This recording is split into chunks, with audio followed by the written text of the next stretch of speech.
Alors, Proverbe 31. Nous allons reprendre Proverbe 31 du coup. Sur les Micheléi, donc toujours sur la femme talentueuse, la femme vertueuse. À partir du verset 21. Proverbe 31. À partir du verset 21, on reprend l'enseignement du coup sur la femme talentueuse ou la femme vertueuse. Voilà. Et on va peut-être enchaîner sur les deux versets, donc le 22 aussi. Je vais faire d'abord le 21. Elle ne craint pas la neige pour sa maison, car toute sa maison est vêtue d'écarlate. Et bien sûr, la suite. Elle se fait des couvre-pieds, le fin lin et le pourpre sont ce dont elle s'habille. Voilà. Donc, dans le verset 21 ici, donc on avait vu, hein, bien sûr, dans les versets précédents, que la femme vertueuse, c'est une femme qui, vraiment, on avait parlé plutôt de l'aspect d'aider les autres. Donc, elle aide les nécessiteux, elle aide les pauvres, les indigents, tout ça. C'est une femme qui déploie ses mains. Hein. Et là, on va parler d'un aspect qui est beaucoup plus vraiment par rapport à sa vie personnelle, son foyer, sa maison, sa vie spirituelle, tout ça. Là, on parle ici de la maison. Donc, on revient, on se focalise à nouveau sur cette femme. Et on vous dit que cette femme-là ne craint pas la neige pour sa maison, car toute sa maison est vêtue d'écarlate. Elle ne craint pas la neige pour sa maison. C'est une femme qui n'a pas peur. Elle n'a pas peur de quoi? Elle n'a pas peur de la neige pour sa maison. Alors, quand j'ai commencé à faire des petites études pour vraiment approfondir ce verset, on se rend compte que la neige, sur une maison, ça peut produire des dégâts. Surtout une maison qui est... C'est même pas qu'elle est mal isolée, c'est que la neige, à une quantité importante, peut provoquer des dégâts dans une maison. Les premiers dégâts que la neige peut occasionner, c'est quoi? L'humidité, la moisissure. Hein? Parce qu'une neige, par exemple, la neige qui reste trop longtemps sur le toit, sur la maison, sur les parois de la maison, et au fur et à mesure, quand il y a un poids important, donc ça peut même fissurer, abîmer un toit. Si le toit n'est pas assez fort pour supporter cette maison-là, la maison, elle peut s'effondrer. Il peut y avoir des dégâts comme ça. Ça attire vraiment l'humidité. Donc, hein, ça peut engager des dégâts des eaux. Ça peut engager l'humidité. Ça peut aussi engager les moisissures. Donc, la moisissure, c'est aussi la pourriture. Donc, la destruction petit à petit de l'habitat. Donc, vous allez voir qu'une maison, par exemple, qui est humide, il y a l'humidité, pour la santé des gens de la famille, c'est pas une bonne chose. Ça, on le sait, hein, pour ceux, par exemple, qui ont l'humidité de la maison, souvent, on a des problèmes de santé. Pour ceux qui sont asthmatiques de nature, ou pour les jeunes enfants, ce sont des choses qui sont pas bonnes. Ça peut engager des rhumes, etc., des problèmes de santé, parce que la maison a une salubrité qui n'est pas correcte. Donc la neige, vraiment, si aujourd'hui nous avons des habitats qui sont équipés pour, surtout dans les régions prévues, mais admettons, ça arrive dans des régions où les gens ne sont pas habitués, qu'ils ont des toits quand même habitués au climat, je sais pas, méditerranéen par exemple, s'il neige beaucoup, tout d'un coup, ça peut faire quelque chose de dramatique sur les maisons. Hein? Ça, il faut le souligner. Si vous allez chercher, par exemple, de vous-même les causes des dégâts de la neige, hein, on peut même le voir ensemble d'ailleurs. Comme ça, nous allons chercher ensemble. Hein? Les dégâts de la neige sur les habitations.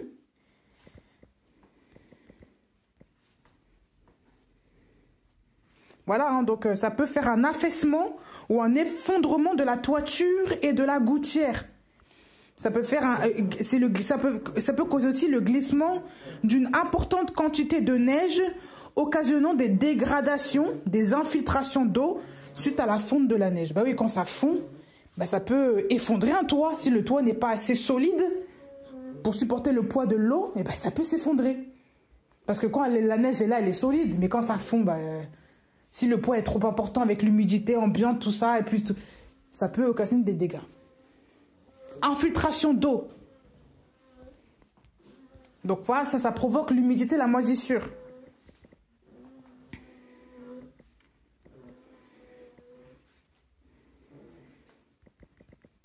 Et la moisissure dans une maison, qu'est-ce que ça provoque? La moisissure, On va un peu plonger pour qu'on puisse comprendre. Hein.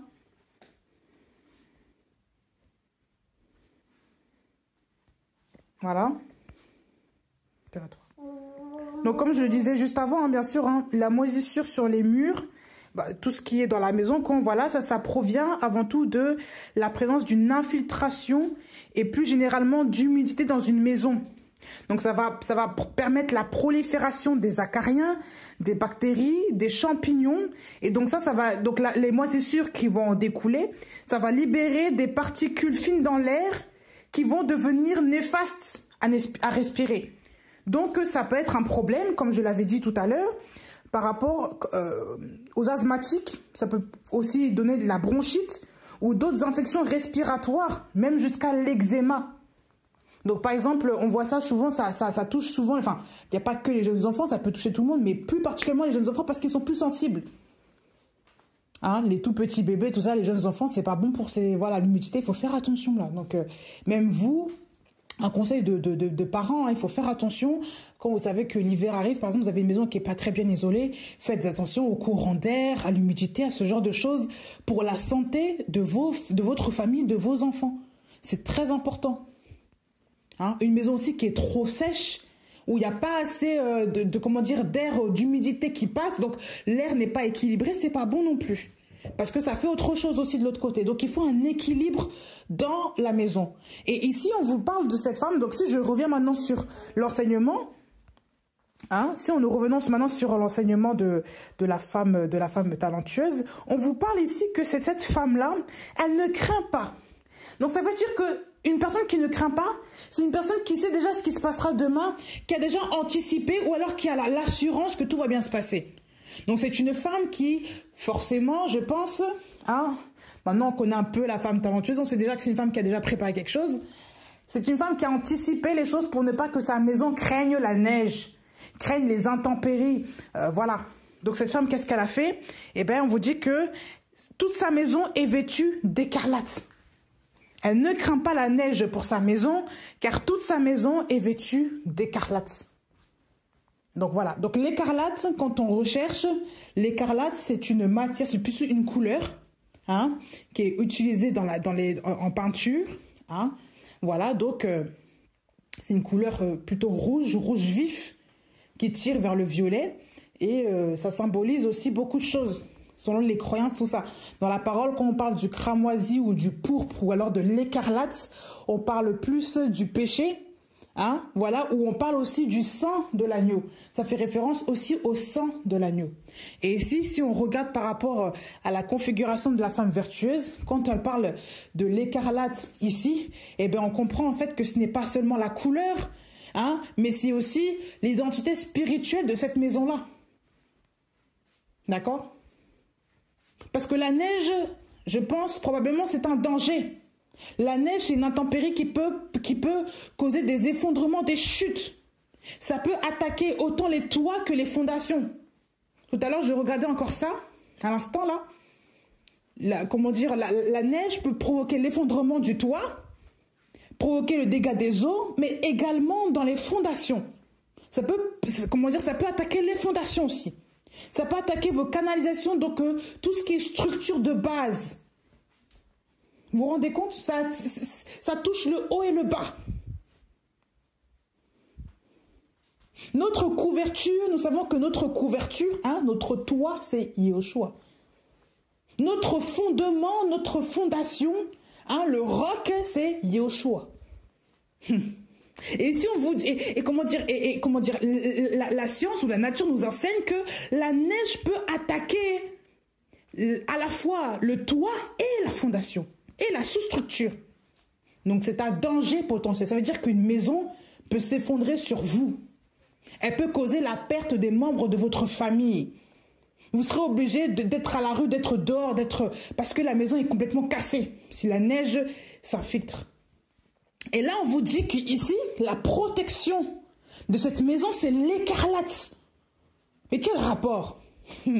Parce que quand on cherche, on vous dit que l'écarlate, ben, en fait, c'est juste une couleur. C'est une couleur rouge qui vient d'une cochenille, d'un ver, que quand il s'accroche à un arbre, quand il meurt, voilà, ben, voilà.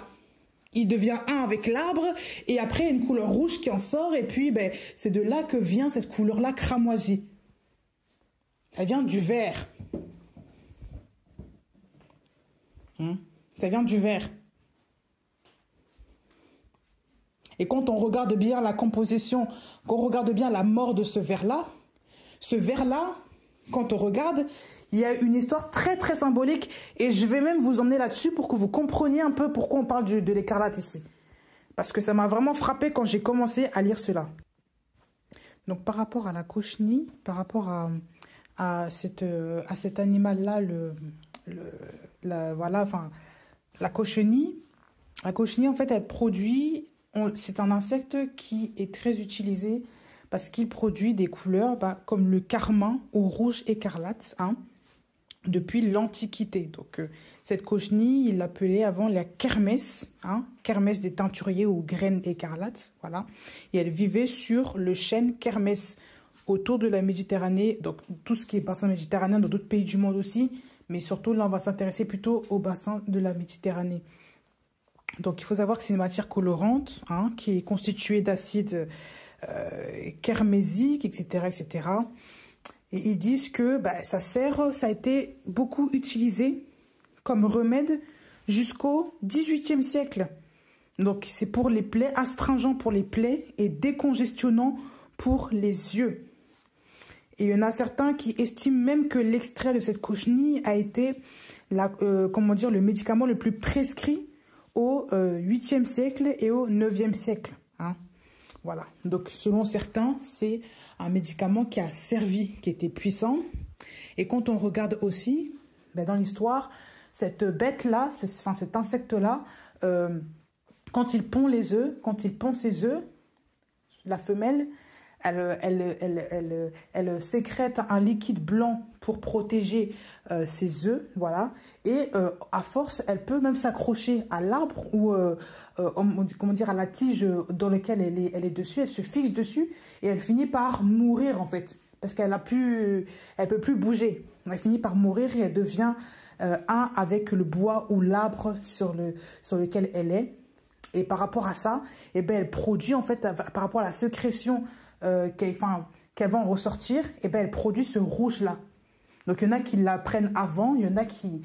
Bref, on peut la voir aussi mourir sur l'arbre, mais il y en a qui la prennent avant. Et à partir de cet insecte-là qui est séché, qui est mort, on obtient du coup le rouge écarlate.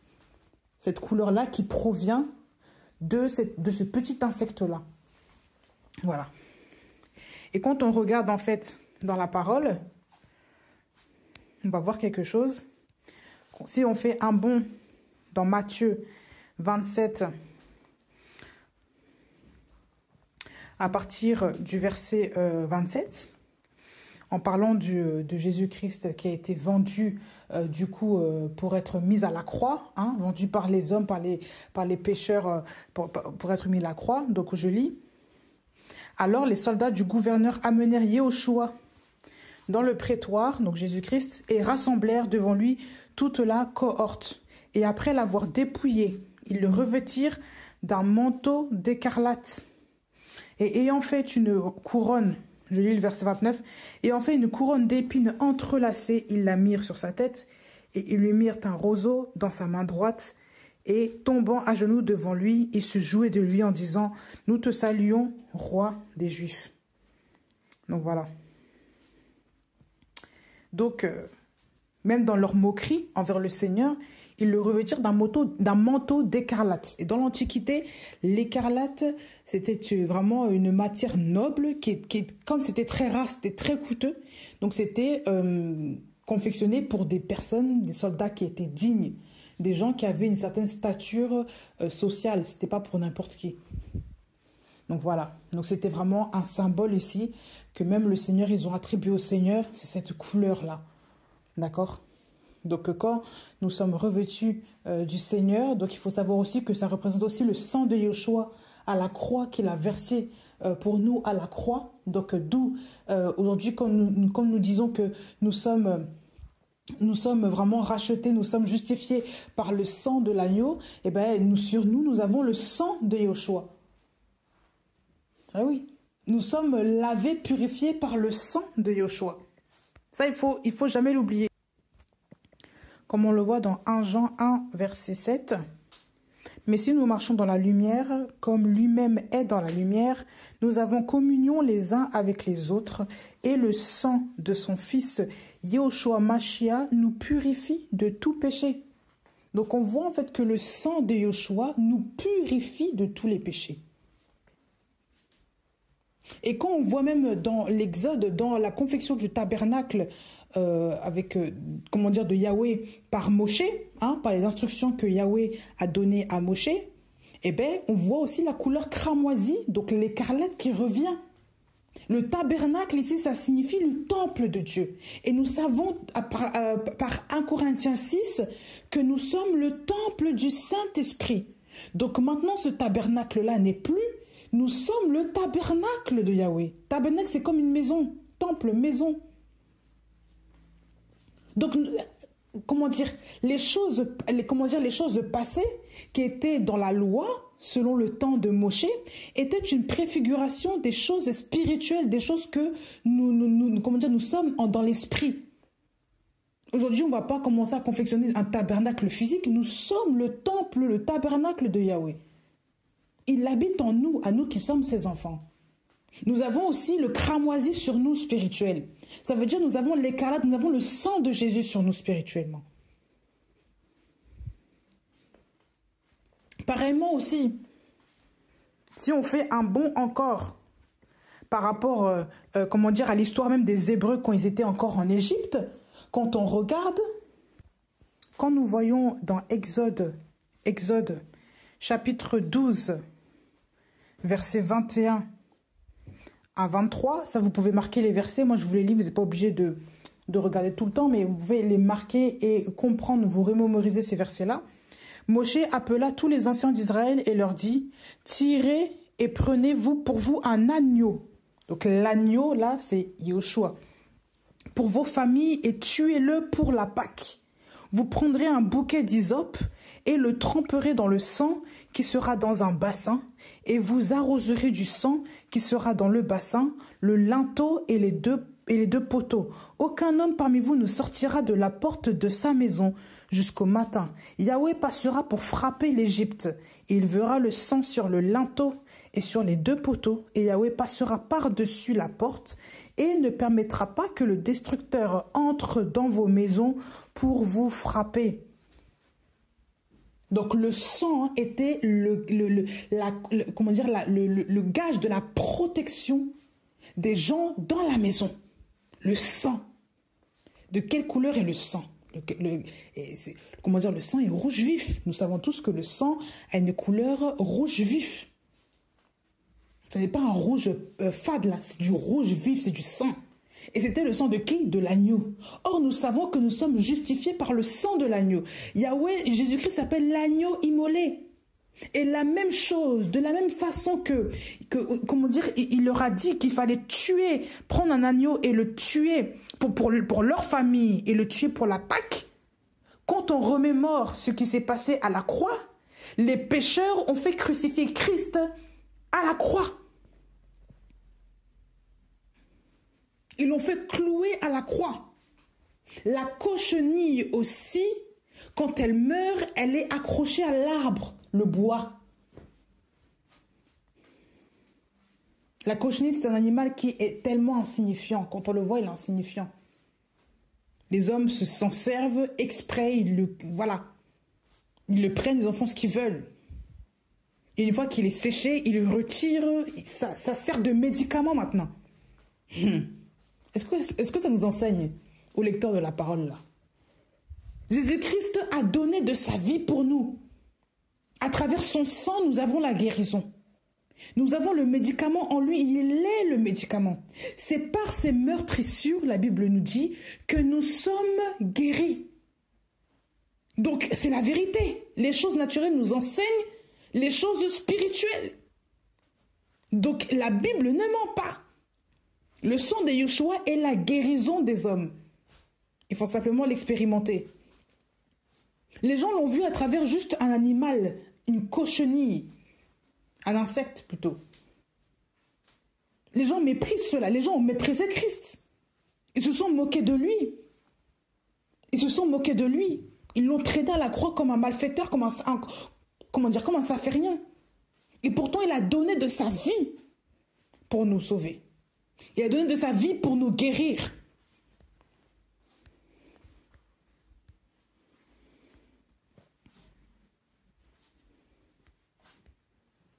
Eh ben oui, Ésaïe 53. À partir du verset 3 et 4. Ah, à partir du verset 1er, on va lire. Qui a cru à notre prédication? Le bras de Yahweh, pour qui s'est-il découvert? Il est monté en face de lui comme une jeune plante, comme une racine en terre aride. Il n'avait ni forme ni splendeur quand nous le regardions, ni apparence qui nous le fasse désirer. La cochenille, quand vous la voyez, c'est pas beau à voir, c'est écœurant. C'est un petit animal qui est insignifiant, on se dit mais on peut l'écraser, il n'y a rien quoi. Voilà. Le mépriser et le rejeter des hommes. Homme de douleur et sachant ce qu'est la maladie, tel celui devant qui l'on cache ses faces. Il était méprisé, nous ne l'avons pas considéré. En vérité, il a porté nos maladies. Au verset 4, il s'est chargé de nos douleurs. Mais nous avons estimé qu'il était frappé, battu par Elohim et humilié. Et je continue au verset 5, j'ai pas fini, pardon. Il a été profané à cause de nos transgressions, brisé à cause de nos iniquités. Le châtiment de notre paix a été sur lui, et c'est par ses meurtrissures que nous sommes guéris. C'est par la mort de Yoshua que nous avons la guérison. C'est par ses blessures, ses coups et blessures, c'est son fardeau qu'il a porté là que nous avons la guérison. Si la cochenille ne meurt pas, la couleur pourpre là, qui apporte le médicament ne pourra jamais guérir l'homme. Il faut qu'elle meure. Il faut qu'elle meure. Aujourd'hui, ils ont trouvé d'autres procédés, mais dans certains cas, il fallait qu'elle meure sur l'arbre pour qu'on puisse se prendre directement. Quand elle sèche, il faut qu'on prenne directement la couleur et on le retire.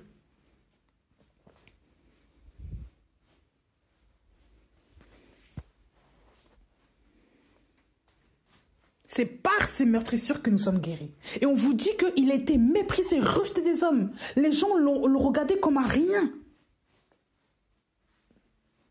Il n'avait pas la forme ni la splendeur quand les hommes le regardaient. Il n'avait pas l'apparence. L'apparence. Et pourtant, c'est par lui que beaucoup ont eu la guérison. Que beaucoup ont la guérison. C'est par la cochenille que beaucoup, les médicaments ont pilulé qui ont sauvé des vies. Qui ont pensé les blessures des hommes, les plaies. On vous dit, les plaies, les choses comme ça, là. Les yeux, tout ça. Donc les gens étaient soignés à travers ce petit animal-là. Que les hommes négligeaient. Aujourd'hui, qu'on voit une cochenille, c'est négligent. C'est petit, ça sert à rien. C'est peut-être lent, tout ça. En plus, on dit que ça envahit, donc c'est encore pire, c'est nuisible. Vous vous rendez compte? L'image, le méprisé de tous. Et c'est cette femme vertueuse-là qui va prendre de cette teinture. Je pense qu'elle a mis une teinture sur sa maison. Elle a recouvert sa maison dessus. Et comme dans l'image aussi des Hébreux qui étaient en Égypte, qui ont recouvert du sang leur maison sur les poteaux et les linteaux de leur maison, le mal n'est pas rentré dans la maison. Le destructeur n'est pas rentré dans la maison. Dans Exode 12 là.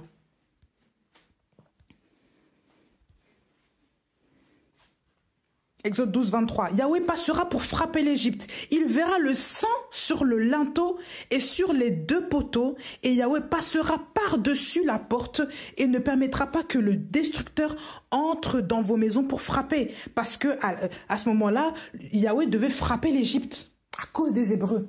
À cause de l'endurcissement du cœur du pharaon. Il voulait absolument les faire sortir. Il voulait les faire sortir par par la vue des grands miracles. Voilà. Mais la condition pour ne pas que les Hébreux soient frappés, il fallait qu'ils aient le sang sur leur maison. Et il ne fallait pas qu'ils sortent de la maison, il fallait qu'ils soient dans la maison. Et il fallait qu'il y ait le sang sur leur maison. Aujourd'hui, on ne vous dit pas de mettre du sang de l'agneau sur leur maison, ça c'est pas ça. C'est spirituellement. En tant qu'enfant du Seigneur, vous appartenez, votre propriété est au Seigneur. Ça, il faut bien le comprendre là. Notez encore, si vous souhaitez, 1 Corinthiens 6. 1 Corinthiens 6 à partir du verset 19 et 20. Ne savez-vous pas que votre corps est le temple du Saint-Esprit qui est en vous? Qui est en vous? Le Saint-Esprit est en vous maintenant. Vous êtes son temple. Et que vous avez reçu d'Élohim et que vous ne vous appartenez pas à vous-même. Car vous avez été achetés à un prix. Glorifiez donc Elohim dans votre corps et dans votre esprit qui appartiennent à Elohim. Vous appartenez à Elohim, vous êtes sa maison. Donc il n'y a plus de maison physique, là on doit mettre le sang dessus. Ça veut dire que même votre maison, qui est un bâtiment, on n'a pas à la, soi-disant, faire des prières bizarres dessus. Vous êtes la maison du Saint-Esprit. Vous comprenez? Vous êtes sa maison. On ne prie pas sur les murs de sa maison. Ça, c'est de la sorcellerie. Ça, c'est encore une autre forme de prière qui... Voilà. On n'a pas vu ça dans la Bible. Dieu n'a pas prié sur les murs. Non. On n'a pas vu Jésus-Christ faire ça. Par contre, il a chassé des esprits impurs du corps des hommes. Mais on n'a pas vu Jésus-Christ faire ça dans les synagogues ou quoi que ce soit, dans la maison des gens. Donc, qu'est-ce que ça nous enseigne? C'est que les maisons aujourd'hui, ce ne sont plus les maisons physiques que l'on voit. Yahushua, quand il parle des maisons, il parle de la personne. Parce qu'on parle des temples. Ben oui. Vous êtes le corps, le temple du Saint-Esprit à vous qui croyez en Dieu. Vous qui êtes fils et filles d'Élohim, de Yahushua, vous êtes le temple du Saint-Esprit. Vous avez reçu le Saint-Esprit, donc il est en vous. Donc vous êtes sa maison. Votre corps et votre esprit lui appartiennent. Il faut bien saisir ça. Donc vous avez le sang de Yahushua sur vous. Donc le destructeur ne peut pas vous toucher. À moins que vous ouvrez une porte, vous péchez volontairement, parce que vous avez désobéi à la voix du Père. Mais tant que vous êtes dans sa présence, tant que vous êtes dans sa volonté, le destructeur ne peut pas vous toucher. C'était comme avec Job. Le destructeur ne pouvait pas toucher à sa vie parce que Dieu savait que c'était un homme intègre. Il lui avait interdit de toucher à sa vie. Les biens, il a dit, tu peux toucher ses biens, oui. Mais lui, sa vie, là, tu ne la touches pas. Il y avait, il y avait comme un sceau sur Job. Ah oui. Regardez. Pour ceux qui ne savent pas que ce sont des maisons. Les hommes sont des maisons. Les hommes sont des habitations. On le voit encore ici dans ce verset. Notez encore. Matthieu 12, à partir du verset 43 jusqu'au verset 45.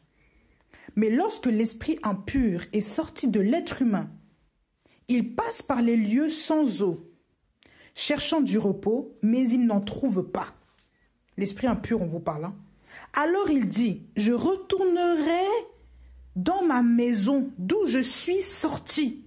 Et quand il arrive, il la trouve vide, balayée et ornée.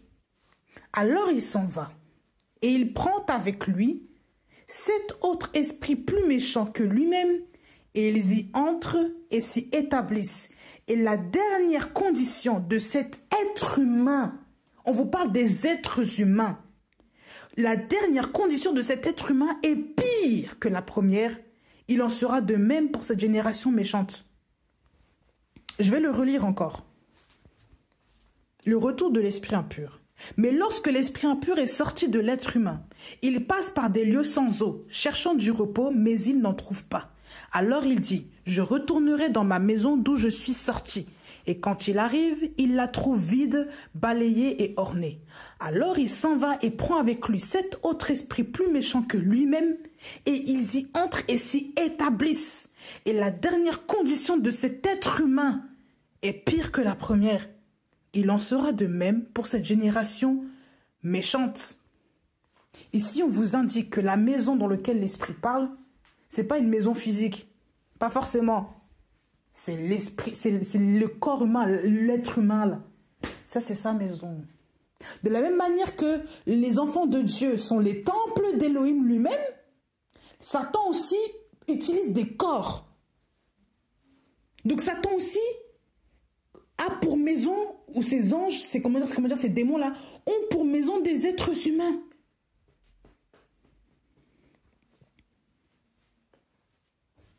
Et quand on vous dit que la maison est balayée, ornée, tout ça là, ça veut dire qu'il y a eu une délivrance de la personne. Parce qu'on dit que la maison est vide, elle est balayée, elle est ornée. Mais quand le Saint-Esprit n'a pas pris la place pour, comment dire, pour prendre la direction de ce corps-là, quand il n'y a pas de nouvelle naissance, quand il n'y a pas la foi, la conversion de cette personne-là, quand il n'y a pas l'enseignement, la conversion de, bref, de cet être humain-là, eh bien, la personne est comme ça.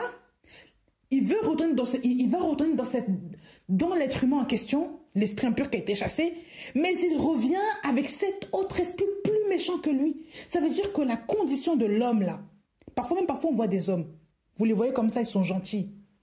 On chasse un esprit, je ne sais pas, un esprit d'impudicité, de fornication. La personne était normale, vous chassez l'esprit. Il retourne encore. Il n'est pas converti, il n'y a pas de nouvelles, bref, il n'y a rien. Il retourne encore dans ses travers d'avant. L'esprit impur revient à la charge avec d'autres esprits.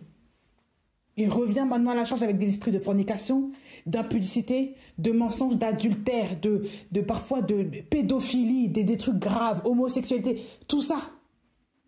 Pour renforcer le lien, pour attacher encore cette personne. Pour la dominer d'ailleurs.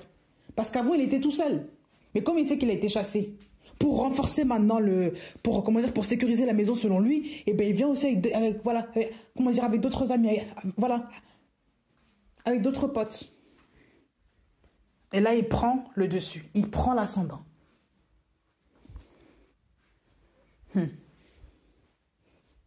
Vous pensez que le diable va vous laisser tranquille? À vous qui êtes convertis. Il ne va pas vous laisser tranquille. Il va vouloir vous déranger jour et nuit pour que vous ouvriez une porte afin qu'il puisse rentrer.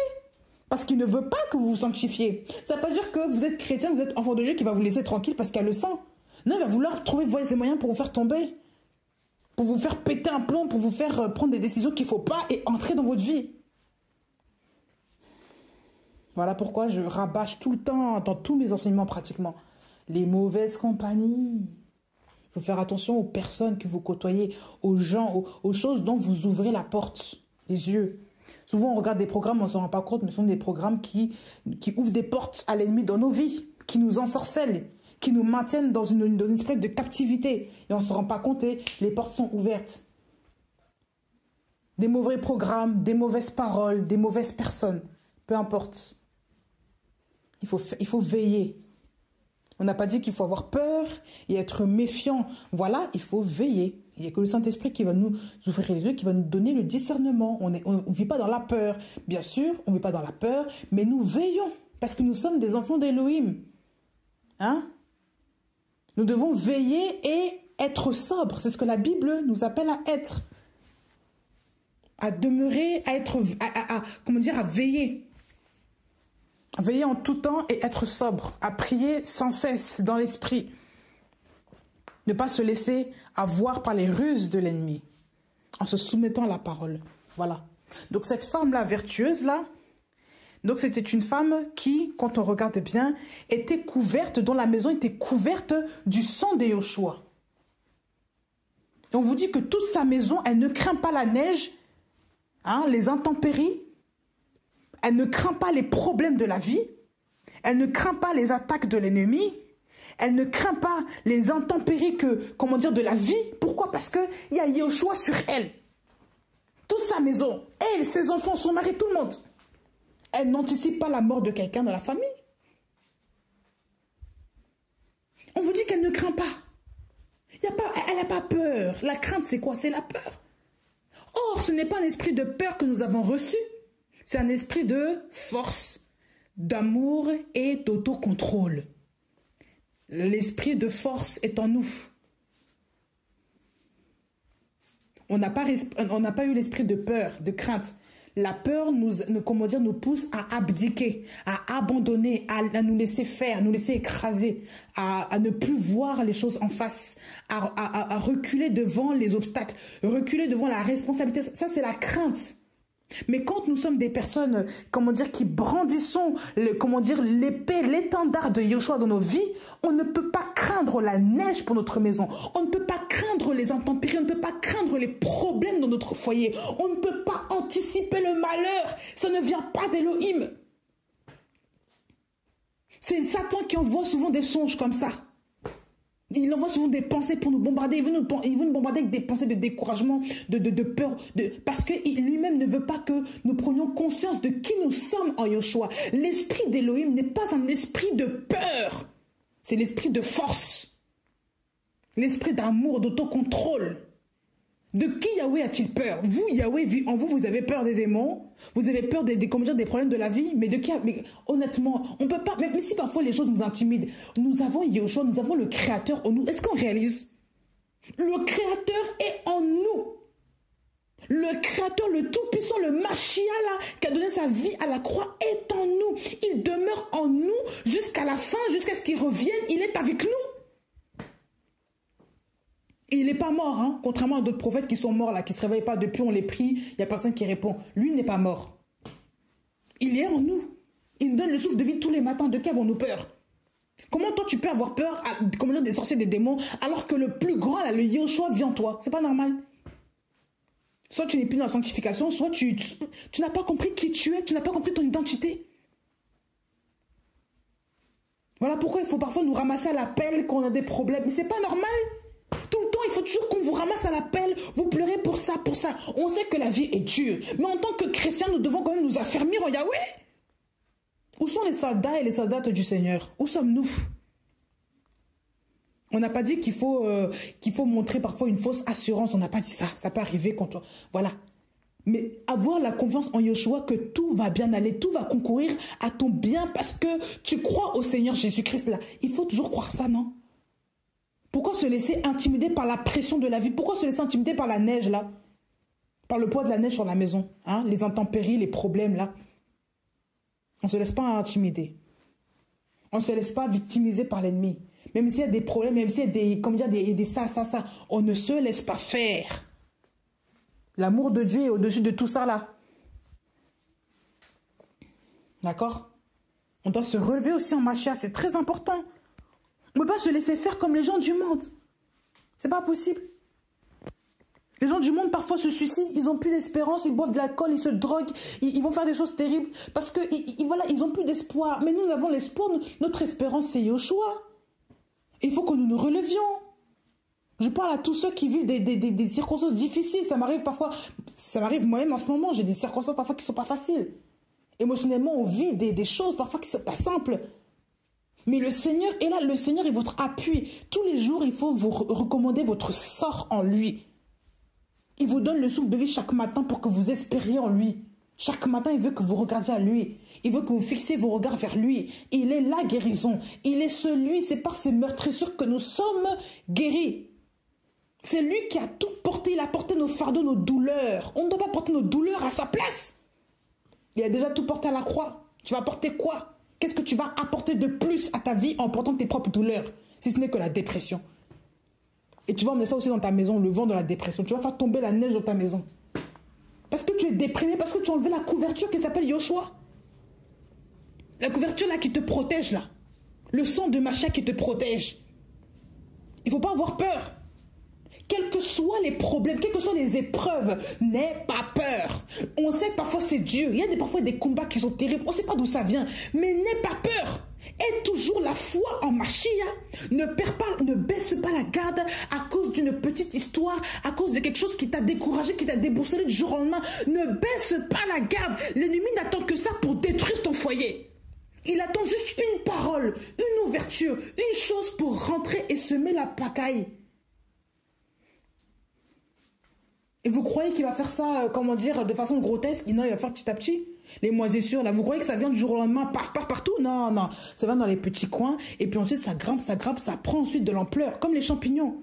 Les champignons, ça ne vient pas comme ça du jour au lendemain. C'est petit à petit, ça petit 1, 2, 3, 4, 5, 6, 10, ou 100, 1000. On se dit, mais qu'est-ce qui s'est passé? Ils ont laissé la pourriture s'installer. Parce que de base, il y avait de l'eau, ça s'est infiltré dans la maison était mal isolée. Il n'y avait pas la couverture dessus. Voilà pourquoi les intempéries ont frappé. Oh, la couverture, c'est le Machia. Et quand tu comprends ça, tu ne te laisses pas avoir par les ruses de l'ennemi. Même si c'est dur, ta couverture, ta foi est en Machia. Tu ne peux pas te laisser convaincre par le diable que tout est fini, qu'il n'y a plus rien, que tout est capote. Ça n'existe pas. Parce que le diable, c'est celui qui détruit. Hein. Ce n'est pas Yahweh qui détruit. Comment ça, c'est Yahweh qui détruit? C'est le diable qui détruit. Il s'appelle le maître destructeur. Il s'appelle le destructeur. Ah oui. Il ne vient que pour voler, égorger et détruire, tuer et détruire. Il vient voler ta vie. Il vient détruire ta vie. Il vient égorger tes enfants, ta famille. Honnêtement, si tu ouvres la porte au diable, tu fais entrer quelqu'un qui va te tuer, qui va détruire ta famille en un clin d'œil. Donc on ne se laisse pas avoir par les ruses de l'ennemi. Même si c'est dur, tu te confies en Yahweh. Tu gardes ses commandements, tu ne fléchis pas dans la prière. Tu demeures stable. La stabilité aussi, c'est une des qualités, de ceux qui ont la foi, la stabilité. On ne peut pas toujours se laisser corrompre, aller ça et là par les vents et marées, des problèmes. C'est pas normal. Ce n'est pas normal. Ce n'est pas la stabilité, ça. Il faut être stable. La stabilité, c'est en Machia. C'est pas évident. Hein. Il faut changer de caractère, bien sûr. Le Seigneur nous aiguise à travers ces choses-là pour faire asseoir son caractère en nous. Mais il faut que nous gardions la stabilité en lui. C'est ça de quoi je parlais. C'est très important. N'abandonnons pas les combats par rapport aux combats que nous voyons. Il faut que nous gardions la stabilité en lui. Toute sa maison est vêtue d'écarlate, toute sa maison. Toute sa maison, ses enfants, son mari, tout le monde. Toute sa maison est couverte. Elle ne craint pas cette femme. Il ne faut pas avoir peur des circonstances de la vie. Il ne faut pas avoir peur. Même au verset 22, on le voit. Elle se fait des couvre-pieds. Le fin lin et le pourpre sont ce dont elle s'habille. Dans Apocalypse, je vais reprendre le verset, on vous dit que le fin lin est le vêtement des saints, c'est la justice des saints. Et le pourpre, comme on vient de le voir, c'est le sang du Machia. Hein? C'est une femme qui se couvre. Elle se met des couvre-pieds, elle se couvre. Elle se pare de la justice de Yahweh.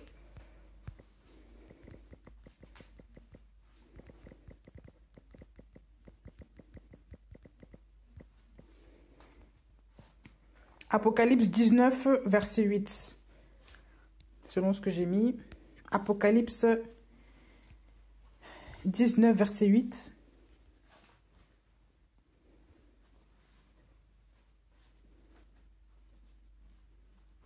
Cette même. Réjouissons-nous et exultons et donnons-lui gloire parce qu'elles sont venues les noces de l'agneau et que son épouse s'est préparée. Hein, son épouse, l'épouse, hein. L'image aussi de la femme talentueuse de l'église. Et il lui a été donné de se revêtir d'un fin lin pur et éclatant. Car le fin lin, c'est l'acte de justice des saints. On vous dit c'est l'acte de justice des saints. Donc ici, vous avez la réponse là au fin lin. Qu'est-ce que c'est dans la parole? C'est la justice des saints. Donc c'est une femme qui marche dans la justice de Yahweh. Nous sommes justifiés par le sang de l'agneau. La justice, là, c'est dans le sang de l'agneau. Parce qu'aucun homme n'est juste devant Dieu. Juste de quoi? Tous sont pécheurs et tous se sont égarés. Tous sont, loin de la face de Dieu.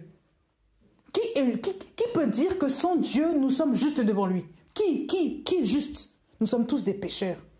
Nous avons tous la marque, comment dire, de Satan en nous si nous n'avons pas Yoshua. Nous avons tous la marque de Satan en nous. Si Yoshua n'est pas là, nous sommes destinés aussi à l'enfer. Ben oui, parce que nous sommes condamnés par le péché. Mais grâce au sang de Yoshua, nous sommes justifiés, nous sommes lavés, purifiés. On n'a plus la marque du péché sur nous. On n'a plus la marque de Caïn sur nous. On n'a plus la marque du destructeur sur nous. On n'a plus la marque de la bête sur nous. Nous sommes maintenant rachetés, lavés, purifiés. Nous sommes couverts. Et donc cette femme-là, comme on vous le dit dans les proverbes, dans les proverbes de 31, à partir du verset 22, on vous dit que cette femme-là, elle se fait des couvre-pieds. Le fin lin et le pourpre sont ce dont elle s'habille. La justice des saints, on vous parle de ça, l'acte de justice des saints. Et on vous dit, c'est le pourpre aussi, c'est ce dont elle s'habille. Donc c'est une femme qui a des vêtements prestigieux, royaux, qui définissent l'épouse de Yoshua.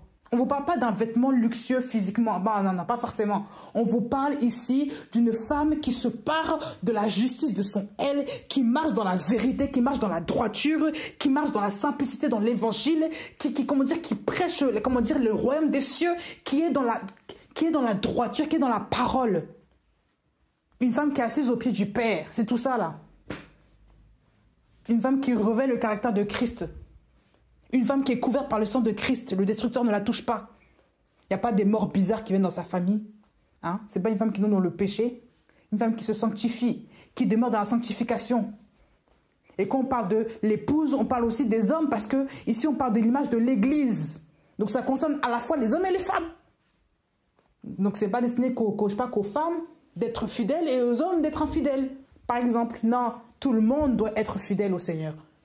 Tout le monde doit être fidèle à son époux ou à son épouse. Tout le monde. Tout le monde doit être des personnes, sanctifiées. Ça ne veut pas dire que tu es un homme que tu peux te déshabiller parce que toi, on ne voit pas forcément tes femmes et la femme, elle doit se couvrir comme un... Voilà. Qu'est-ce que ça veut dire, ça? Toi, tu es l'homme, tu peux parler mal à tout le monde, tu peux sortir à n'importe quelle heure et la femme, elle ne peut pas le faire. Non, c'est tout le monde doit être sanctifié. Tout le monde. Il y a des gens qui... Comme parce qu'ils se réfèrent à leur culture. Mais Dieu n'est pas un Dieu de leur culture. Dieu est, Elohim est du royaume des cieux. Il fait référence à la parole, pas à la culture des gens. Comme tu es de telle origine, tu peux faire ça, tu peux pécher, c'est pas grave. Ta femme ne peut pas. Mais ça c'est quoi ça? Heureusement que Dieu n'est pas macho, je vous le dis. Parce que vraiment, ce serait vraiment compliqué. Ah bah oui.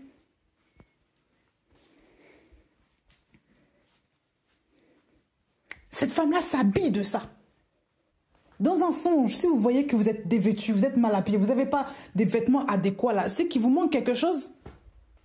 Où est la couverture de Yoshua là qui vous couvre là? C'est où? On doit quand même voir des... Je sais pas, non, honnêtement, c'est pas normal. Souvent dans les songes, quand on voit les gens qui sont dans le péché ou dans la publicité, on voit souvent des gens qui sont dévêtus, qui sont mal habillés. C'est souvent, voilà, en songe, on voit souvent des gens comme ça. Qui sont habillés de manière très légère là.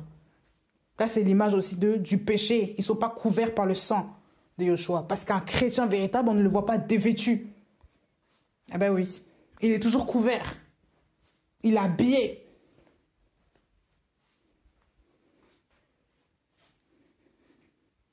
La justice. La couverture. Notre couverture, c'est le Mashiach. Vos enfants sont couverts parce que vous êtes une femme qui vous sanctifiez. Je vais juste finir par là, avec ce verset-là, qu'on voit dans 1 Corinthiens 7.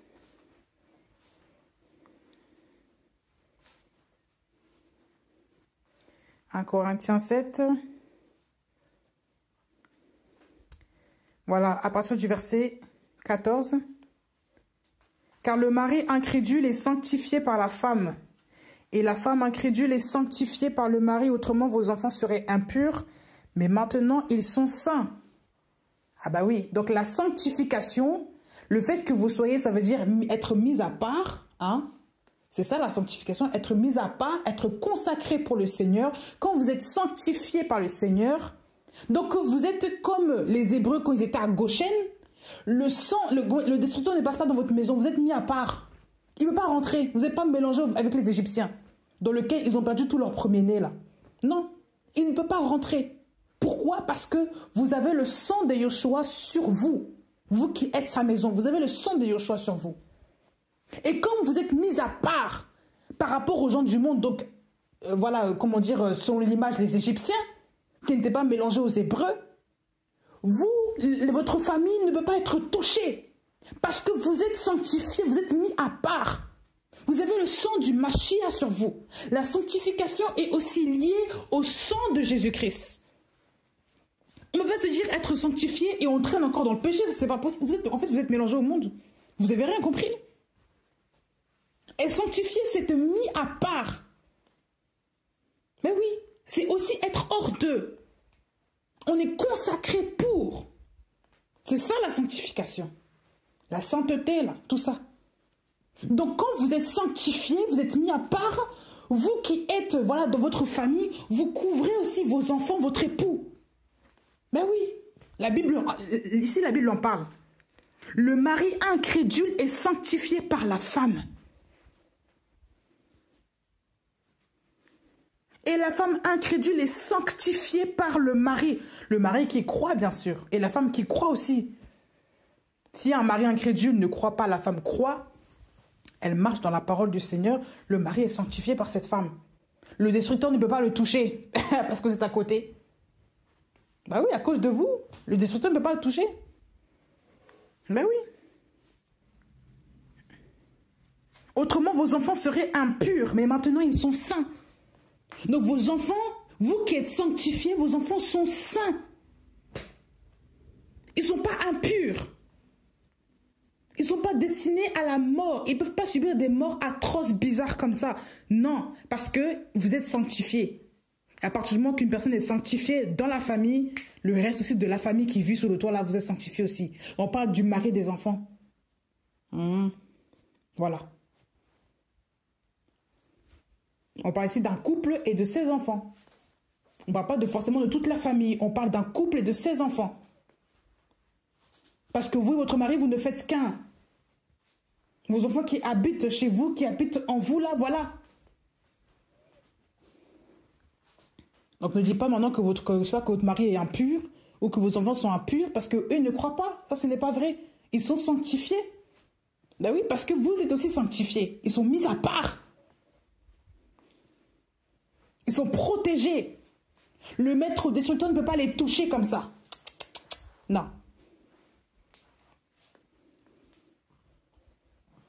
Voilà pourquoi il faut être vigilant aussi aux faux enseignements qu'on vous raconte sur les hôtels et tout ça. Il faut faire très attention. Souvent, on vous dit, il faut faire un hôtel dans la famille parce que sinon, si tu ne fais pas tes prières, ça va toucher le mari, ça va toucher la femme, ça va toucher les enfants. Non. Quand vous êtes une femme sanctifiée, des choses qui n'arriveront jamais dans votre famille.